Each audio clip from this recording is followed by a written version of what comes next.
आपण अत्यंत महत्त्वपूर्ण अपडेट पाहतो। हा व्हिडिओ आपण शेवटपर्यंत पाहावा। शाळांसाठी नवा कायदा येणार, 20 विद्यार्थ्यांमागे एक शिक्षक, सर्व शाळांची नोंदणी अनिवार्य, 18 मार्च 2026। नमस्कार मित्रांनो, चॅनलमध्ये आपलं सर्व स्वागत आहे। तत्पूर्वी आपण नवीन असाल चॅनलला आता सबस्क्राईब करा, समोरील बेल आयकॉनला क्लिक करा। निश्चितच नवनवीन अपडेट अखिल तांबोळकर क्लासेस चॅनलमार्फत सतत आपल्याला पाहायला मिळतील। पाहूया सविस्तर। 20 विद्यार्थ्यांमागे एक शिक्षक, सुरक्षित पायाभूत सुविधा अनिवार्य, मराठी न शिकवणाऱ्या शाळांची मान्यता रद्द करण्याचा इशारा। राज्यातील सर्व पूर्व प्राथमिक शाळांची शिक्षण विभागाच्या संकेतस्थळावर नोंदणी अनिवार्य करण्यात आली आहे। पूर्व प्राथमिक शाळांसाठी नवीन कायदा आणून येत्या शैक्षणिक वर्षापासून हा कायदा लागू करण्याचा सरकारचा प्रयत्न असल्याची माहिती शिक्षण मंत्री दादा भुसे यांनी शुक्रवारी विधानसभेत दिली। राज्यातील खासगी पूर्व प्राथमिक शाळांच्या नोंदणी संदर्भातील मनीषा चौधरी यांनी मांडलेल्या तारांकित प्रश्नाच्या उत्तरात मंत्री दादा भुसे यांनी ही माहिती दिली। यावेळी योगेश सागर, विक्रम पाचपुते, अभिमन्यू पवार, प्रवीण दटके यांनी उपप्रश्न केले।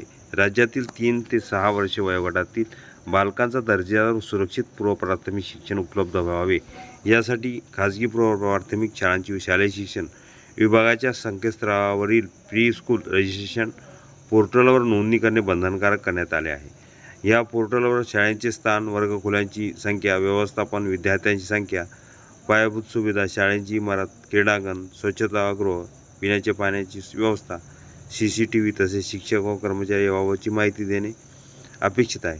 राज्यात आतापर्यंत 12,733 खासगी पूर्व प्राथमिक शिक्षण देणाऱ्या केंद्राची नोंदणी झालेली असून उर्वरित संस्थांनाही नोंदणी करण्याचे आवाहन केल्याचे भुसे म्हणाले।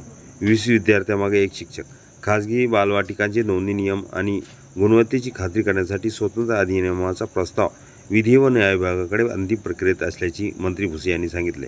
20 विद्यार्थ्यांमागे एक शिक्षक हे प्रमाण बालकेंद्रित अभ्यासक्रम, खेळणी व शैक्षणिक साहित्याची उपलब्धता आणि सुरक्षित व बालस्नेही पायाभूत सुविधा याबाबत नियम निश्चित करण्यात येणार असल्याचे भुसे म्हणाले। मराठी शिकवणाऱ्या शाळांची मान्यता रद्द, न शिकवणाऱ्या शाळांची मान्यता रद्द। राज्यातील सर्व माध्यमिक सर्व व्यवस्थापनाच्या शाळांमध्ये मराठी भाषाविषयी सक्तीच्या करण्याची अधिसूचना लागू करण्यात आले आहे। ज्या शाळा मराठी भाषा शिकवत नसतील त्यांना प्रथम समज देऊन अंमलबजावणी होत नसेल तर संबंधित संस्थेची मान्यता रद्द करण्यात येईल, असा इशारा शालेय शिक्षण मंत्री दादा भुसे यांनी शुक्रवारी विधानसभेत दिली। ठाकरे शिवसेनेचे अरुण खान यांनी या संदर्भातील तारांकित प्रश्न विधानसभेत मांडला होता, त्यावेळी त्यांनी ही घोषणा केली। यावेळी अतुल भातखळकर, अमित देशमुख यांनी उपप्रश्न केले। 1 मार्च 2026च्या अधिसूचनेनुसार राज्यातील सर्व माध्यमांच्या सर्व व्यवस्थापनाच्या शाळांमध्ये मराठी भाषा विषय सक्तीचा करण्यात आला आहे। काही आंतरराष्ट्रीय किंवा राष्ट्रीय मंडळाच्या अभ्यासक्रमात मराठी ही दुसरी भाषा किंवा तिसरी भाषा म्हणून शिकवणे बंधनकारक आहे। कोणत्याही परिस्थितीत मराठी वगळता येणार नाही, असे भुसे यांनी स्पष्ट केले। तसेच जिथे मराठी शिकवली जात नसेल तर त्यांना कायद्याची जाणीव करून देऊन आवश्यक कारवाई केली जाईल, असा इशाराही दादा भुसे यांनी दिला।